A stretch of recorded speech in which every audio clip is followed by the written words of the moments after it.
Halo semua, pernah ngeliat laporan keuangan? Angkanya banyak banget, bikin pusing kan?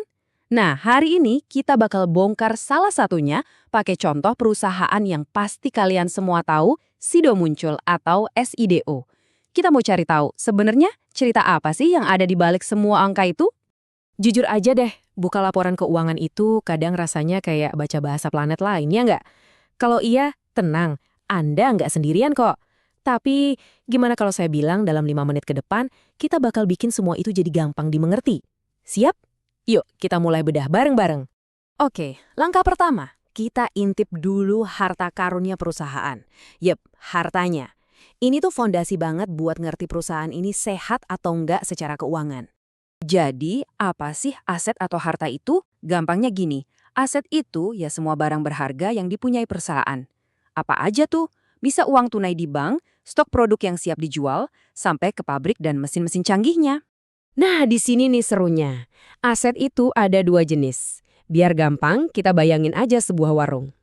Aset lancar itu ibaratnya uang di laci kasir sama dagangan di etalase. Gampang banget kan diubah jadi duit buat bayar tagihan?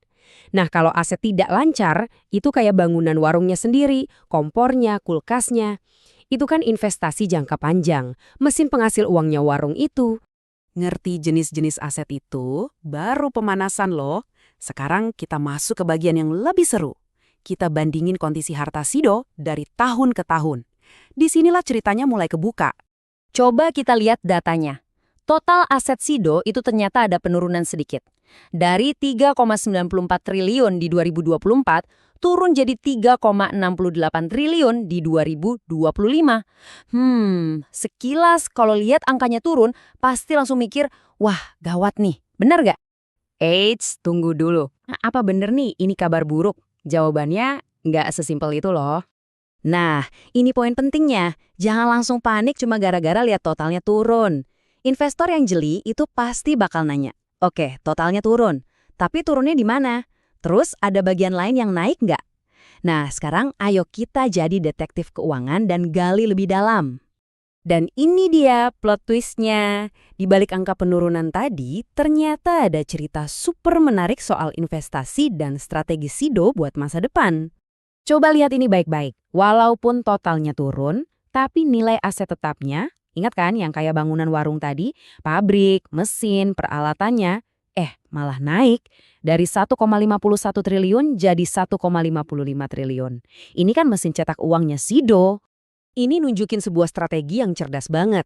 Artinya, Sido mungkin sengaja mengurangi aset di area lain, tapi duitnya mereka puterin lagi buat memperkuat inti bisnisnya. Ini sinyal kuat banget kalau mereka lagi siap-siap buat ngegas produksi di masa depan. Oke, sisi harta udah kita bedah. Sekarang kita balik koinnya. Kita lihat sisi utang atau liabilitasnya. Karena setiap cerita pasti punya dua sisi kan? Jadi, liabilitas atau utang itu apa?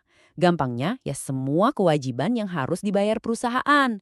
Kalau di analogi warung kita tadi, ini tuh kayak utang ke supplier telur atau cicilan buat beli kulkas minuman yang baru. Nah, di tahun 2025, total utang jangka pendek Sido, ini utang yang harus lunas dalam setahun ya, angkanya 514,6 miliar rupiah. Wow, kedengarannya besar ya. Tapi, sebuah angka tanpa perbandingan itu nggak berarti apa-apa. Jadi, ayo kita bandingkan. Ternyata di tahun sebelumnya angkanya 411,3 miliar. Jadi jelas ya ada kenaikan di utang jangka pendeknya. Terus artinya apa buat kita sebagai investor? Simpelnya, Sido punya lebih banyak tagihan yang harus dibayar dalam waktu dekat.